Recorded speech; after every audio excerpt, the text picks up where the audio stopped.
ಯಾಕೋ ತುಂಬ ಹೊಟ್ಟೆ ಹಸಿತಿದೆ. ಈ ಮಾಲಲ್ಲಿ ನೋಡಿದ್ರೆ ಕ್ಯೂ ಅಷ್ಟು ದೊಡ್ಡದಿದೆ. ಏನಾದರೂ ಇದೆಯಾ ತಿನ್ನೋಕ್ಕೆ?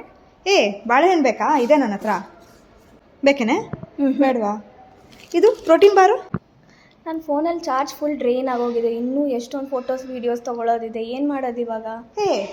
ಯಾಕೆ? ಚಾರ್ಜರ್ ಬೇಕಾ? Plug point. ಬೇಡ ಬಿಡು. ಪವರ್ ಬ್ಯಾಂಕ್ ಬೇಕಾ? ಈಗ ತಾನೇ ತೊಗೊಂಡಿದ್ದು ಬಟ್ಟೆ ನಾನು ನೋಟಿಸೇ ಮಾಡಿಲ್ಲ. ಇಲ್ಲಿ ತುದಿಯಿಂದೆಲ್ಲ ದಾರ ದಾರ ಬಂದುಬಿಡ್ತಿದೆ. ಏನು ಮಾಡೋದು? ಯಾಕೆ ಯೋಚನೆ ಮಾಡ್ತೀಯಾ? ತಗೋ, ಕಟ್ ಮಾಡಿಬಿಡು. ಆಚೆ ನೋಡು, ಫುಲ್ ಮೋಡ ಮುಚ್ಕೊಂಡಿದೆ. ಏನು ಮಾಡೋದು ಇವಾಗ ಮಳೆ ಬಂದರೆ? ಹೌದಲ್ಲ. ಯಾಕೆ ಅದಕ್ಕೆಲ್ಲ ಟೆನ್ಷನ್ ಮಾಡ್ಕೋತೀಯಾ? ಛತ್ರಿ ತೊಗೊಂಡು ಹೋಗ್ತಾ ಇರೋದಷ್ಟೇ. ಇನ್ನೂ ಏನೇನಮ್ಮ ಇದೆ ನಿನ್ನ ಬ್ಯಾಗಲ್ಲಿ? ಮಾಲ್ಗಿಂತ ಜಾಸ್ತಿ ಐಟಮ್ಸ್ ನಿನ್ನ ಬ್ಯಾಗಲ್ಲೇ ಇರೋ ಹಾಗೆ ಕಾಣ್ತಿದೆ.